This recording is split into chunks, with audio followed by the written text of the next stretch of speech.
USA President Donald Trump at China inatake ang ICC dahil sa pag-aresto kay Duterte.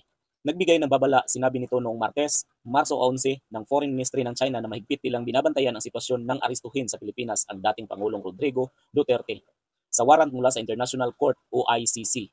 Ito ang sinabi ni Chinese Foreign Ministry spokesperson Mao Ning sa regular na press briefing nang tanungin siya tungkol sa pag-aresto kay Duterte nitong Martes. This is an important incident.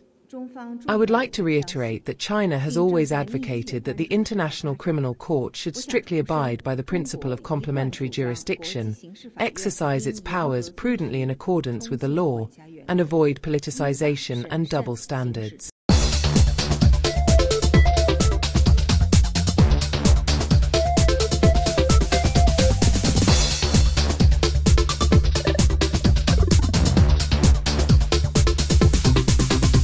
This is an important incident. China has noted the relevant news and is closely following the development of the situation.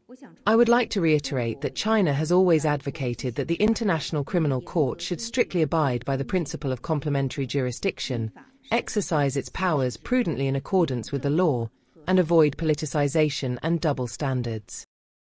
Kabilang sa mga parusa ng Amerika ang pagbabawal sa mga opisyal ng ICC at kanilang mga pamilya mula sa US. Isang mahalagang paghihigpit dahil ang ICC ay isang paglikha ng United Nations sa New York. Inakusahan ni Trump ang ICC ng pang-abuso sa kapangyarihan nito at pagtatakda ng isang mapanganib na president sa pamamagitan ng pagtatangka na arestuhin ang mga nangungunang lider na gumawa ng kanilang mga trabaho.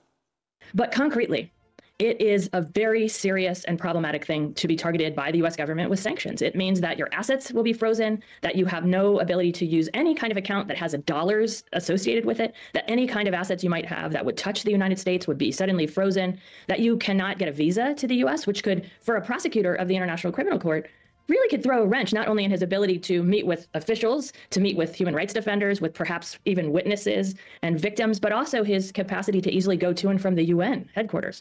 So these are very, very severe potential consequences. Para sa inyong mga kaibigan, anong masasabi niyo dito sa mga hakbang na ginawa ng Amerika laban sa ICC officials na hindi na sila pinahintulutan na makatungtong sa Amerika? Isulat niyo po ang inyong mga komento at saloobin sa ibaba at ating babasahin. At kung umabot ka sa video na to, paki-follow and subscribe po kung sa YouTube po kayo nakapanood ng video na to o kaya sa Facebook. Paki-follow po mga kaibigan at para palagi kang updated sa ating mga video. Yan lang muna ang ating mga update ngayon mga kaibigan. Maraming salamat po.